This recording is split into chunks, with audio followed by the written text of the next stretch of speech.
Now we want to look at string. We have single line string and multi-line string.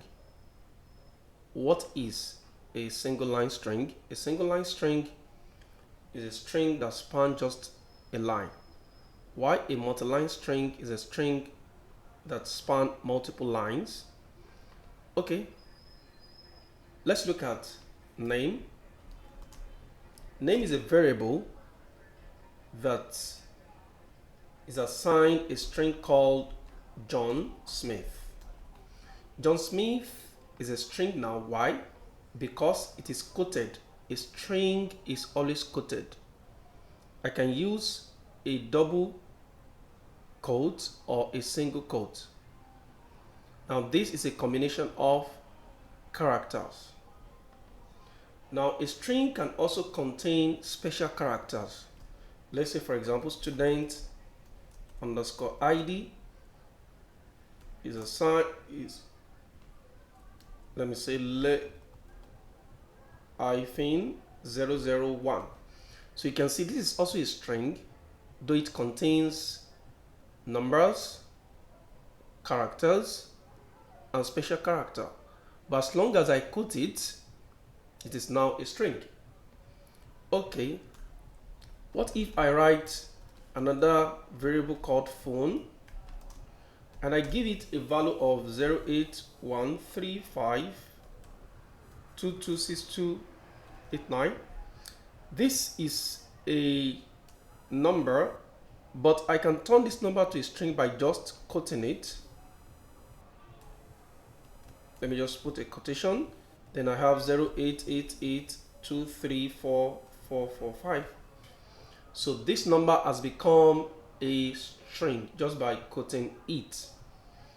So you can verify the type of the number of the phone number. Just say print type of, then you put a bracket of which variable.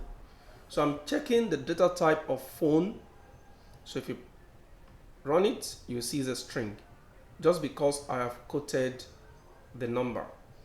Now the next one is called a multi-line string. A multi-line string, as I've said, span across multiple lines. For example, if you want to write a poem, it is better you put it in a multi-line string because the poem will span across many lines and you want it to appear the way you have written it. So I can just say poem equals a multi-line string. Press your shift, your quotation, your shift, your quotation. You can see there are 3 quotations by the left and 3 quotations by the right. Press enter, then come back.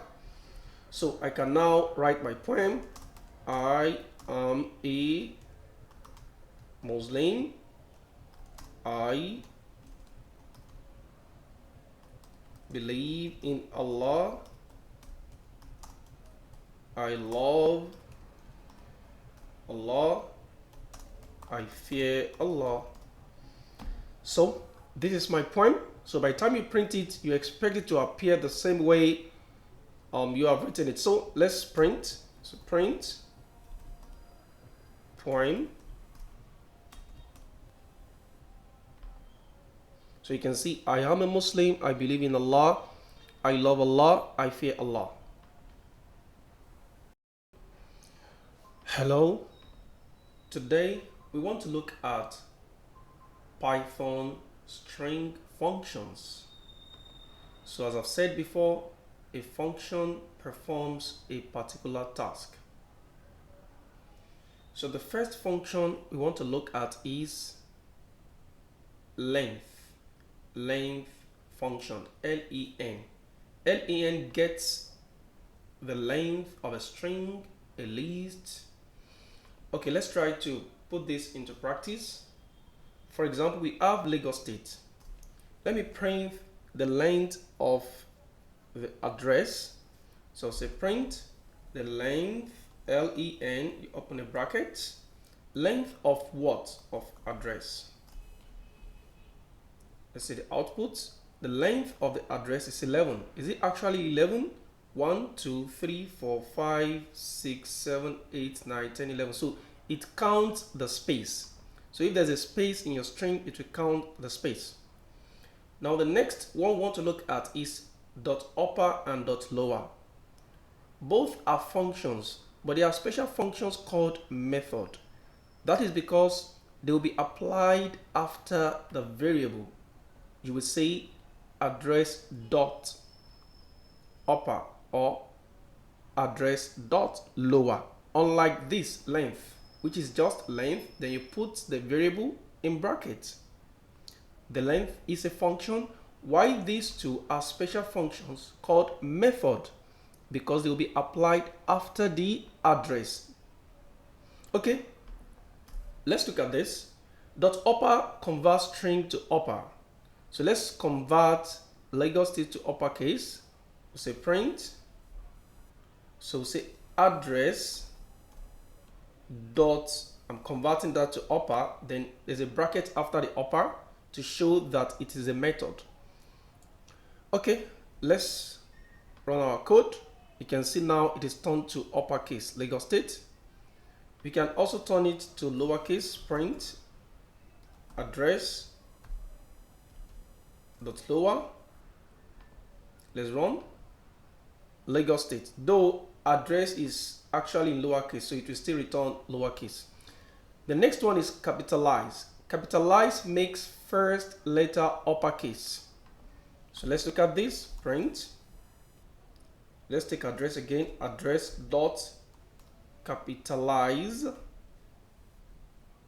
Note that the initial variable does not change. Even while I'm applying different method, the original variable does not change. So it is what I'm manipulating that gives me the result. So let's look at this now. Address dot capitalize. So what has it done? It has capitalized the first letter.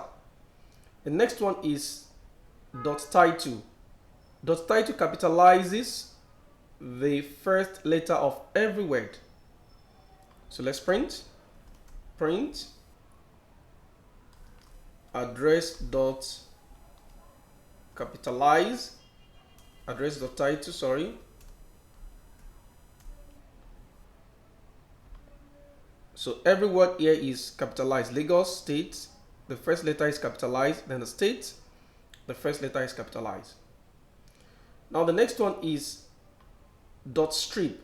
Dot strip removes right and left spaces. For example, you want to enter a password, but unfortunately you press tab before the password, and after the password you press another tab. There's a space, probably because you were not too conscious while you were entering the password.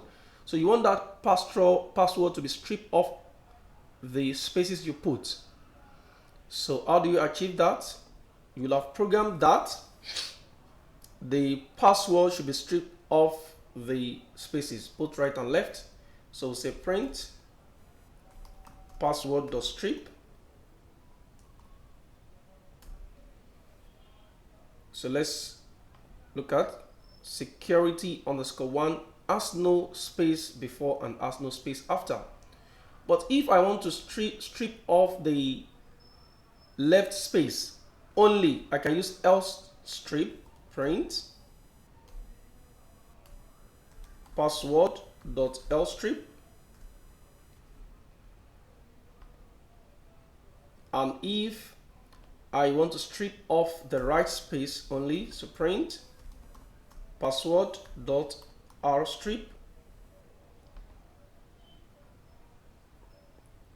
It's supposed to be rstrip. So which means the left space will still be there. I only strip off the right space. So the last one we want to look for today is replace. Replace replaces part of a string with a new one. So for example, if I say message equals I love Python, so I can remove the space I can replace the Python and put coding. Let me just declare a new variable, new underscore message equals message dot replace. I want to replace what? I want to replace Python with what? With coding. So let me print the new message, print new message. So I love coding is the new message. So in the next class, we'll continue with other Python string functions.